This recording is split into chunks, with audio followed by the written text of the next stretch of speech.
Some directors regret a movie. These directors wanted theirs erased from history.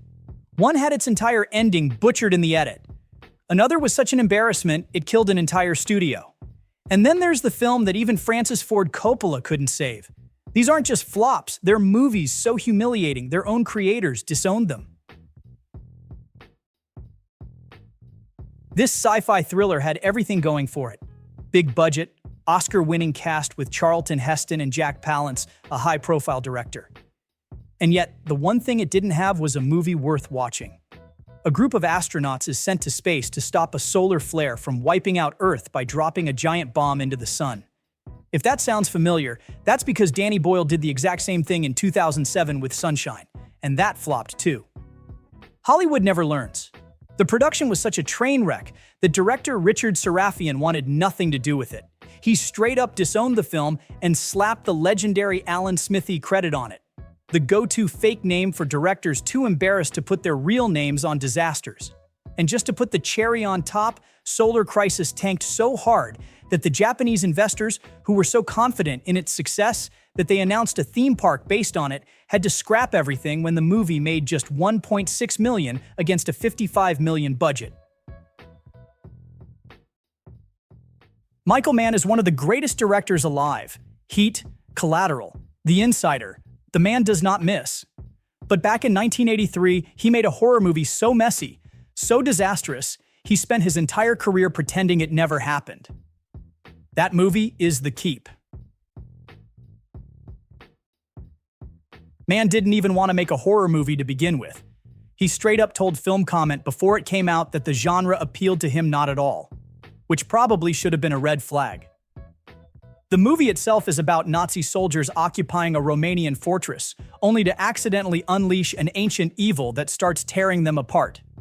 The studio forced weeks of reshoots, stretching production 9 weeks longer than planned.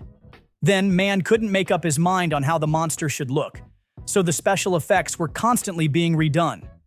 Then, the visual effects supervisor died mid-production, throwing everything into chaos. Then, Mann's original cut ran 210 minutes, so Paramount hacked it down to 120, then again to 96 minutes, leaving it an incoherent mess. It flopped, critics tore it apart, and it never got a proper DVD or Blu-ray release, except for a random drop in Australia in 2020. Mann has never acknowledged its existence. If you bring it up in an interview, he will not talk about it. And honestly, after that nightmare production, I wouldn't either. Now this is where things get truly ridiculous. A movie about a director trying to remove his name from a terrible film actually became an Alan Smithee movie. You cannot make this up. Written by Showgirls screenwriter Joe Eszterhas, who was absolutely convinced he was Hollywood's next genius, Burn Hollywood Burn was supposed to be a satirical mockumentary about the insanity of the film industry. Veteran director Arthur Hiller was hired to direct, and somehow, Synergy Pictures actually funded it with a $10 million budget. And then came the test screenings. Audiences hated it. Walkouts, brutal scores, complete disaster. Eszterhas, who was not the director, took over editing without Hiller's approval, started chopping it up, added rock music for no reason, and somehow made it even worse. Hiller was so furious at what they did to his movie that he did the only logical thing. He disowned it. And just like that, an Alan Smithee film became an actual Alan Smithee film. The result? A box office total of $52,850. It won 5 Razzie Awards, including Worst Picture. And because of the bad press, the Directors Guild of America decided to retire the Alan Smithee name forever. Yes, this movie was so bad, it literally killed Alan Smithee. This movie was doomed from the start. It was supposed to be a tight sci-fi thriller, dead calm in space, according to the original pitch. Instead, it turned into an absolute train wreck. Walter Hill, the legendary director behind The Warriors and 48 Hours, was brought in to take over this thing. And even he couldn't save it. He fought with the studio, they cut his budget in half, and by the time he quit, the film was already circling the drain. After Hill walked, MGM panicked. They brought in another director for reshoots. Then they dragged in Francis Ford Coppola to try and stitch the movie into something watchable. He couldn't.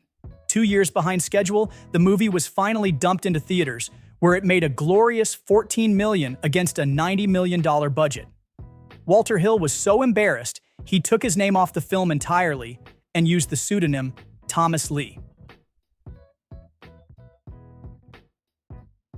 Kiefer Sutherland has directed a few things in his career, but this was his grand exit from feature filmmaking. Not because he retired, but because he was so embarrassed, he wiped his own name from the credits.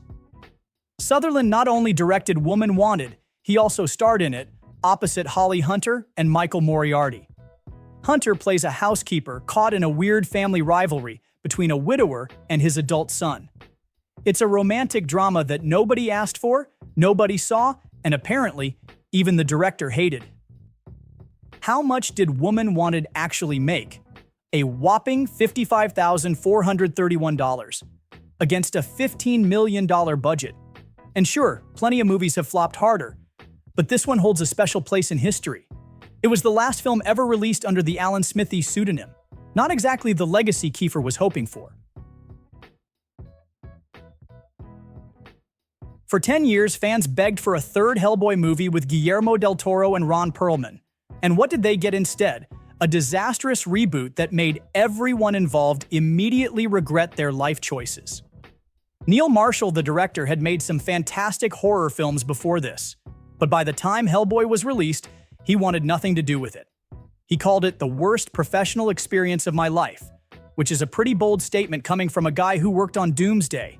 Summing it up to a T, Marshall admitted that you can't polish a turd, no matter how much you try. And look, the studio knew they screwed up, because instead of trying to fix this version, they've just rebooted Hellboy again. Shot on a budget of $20 million, it earned just $2 million worldwide. Because clearly, the problem wasn't ignoring Del Toro's version, it was that they just hadn't ignored it hard enough. Easily the most infamous case of a director disowning a movie.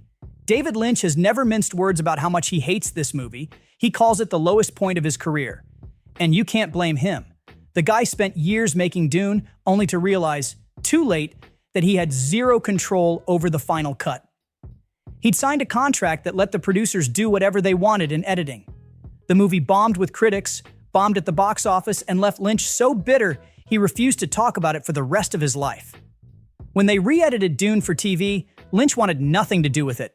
His directing credit was swapped for Alan Smithee, Hollywood's go-to pseudonym for disowned films. But Lynch wasn't done. He also had his screenwriting credit changed to Judas Booth, as in Judas Iscariot meets John Wilkes Booth. Looking back, Lynch admitted it was all his fault for taking the gig in the first place. He was coming off The Elephant Man, totally broke, and then Dino De Laurentiis came along offering him a blank check and one of the biggest sci-fi projects of all time. It was too tempting to turn down. The movie made some money, $30 million on a $40 million budget.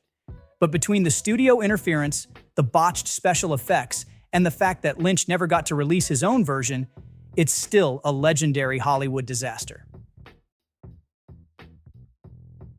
This is a teen comedy so bad that 2 directors walked away from it. The movie stars John Cryer as a boarding school kid who comes home to try and fix his family. But somewhere along the way, the whole thing goes off the rails. The original director, Terry Windsor, was fired 4 weeks into filming. Not surprising, considering he had only one film to his credit at that point. They replaced him with Paul Aaron, who had to reshoot a ton of footage. And when the movie was finally finished, Aaron hated it so much that he refused to have his name on it. Critics absolutely tore it apart, with one review straight up blaming Alan Smithee for everything. The direction, the camera work, the editing, all of it was a mess. And the box office was an absolute disaster too. The movie cost $7 million to make and only pulled in $193,000. That's not even enough to cover catering. If you've never heard of this one, that's exactly what Hollywood wanted. This was a silly comedy from 1990 with Cheech Marin playing a broke American working in a Mexican restaurant in Australia. An heiress hires him to pretend to be her obnoxious boyfriend to annoy her dad. That's it. That's the movie. And of course it bombed. The budget was $5.5 million. It made less than $500,000. Michael Gottlieb, the guy who directed Mannequin, was at the helm for this one. But by the time it was released, his name had mysteriously disappeared. Instead, the credits listed Alan Smithee. By the end of his career, Gottlieb had only directed 5 movies, and after a couple of movies like this, he left Hollywood entirely. He spent the rest of his life teaching screenwriting at a film school, presumably warning students never to end up with an Alan Smithee credit. The Insider received some of the best reviews of 1999 and of Michael Mann's career, but the film was considered to be a commercial disappointment. Then Disney chairman Joe Roth said, "Everyone is really proud of the movie, but it's one of those rare times when adults loved a movie, yet they couldn't convince their friends to go see it, any more than we could convince people in marketing the film." Mann's The Insider was nominated for 7 Academy Awards, which included recognition for Best Editing. Ironically, a botched editing job caused Mann to disown the televised version, and Alan Smithee was credited as the director for the cut.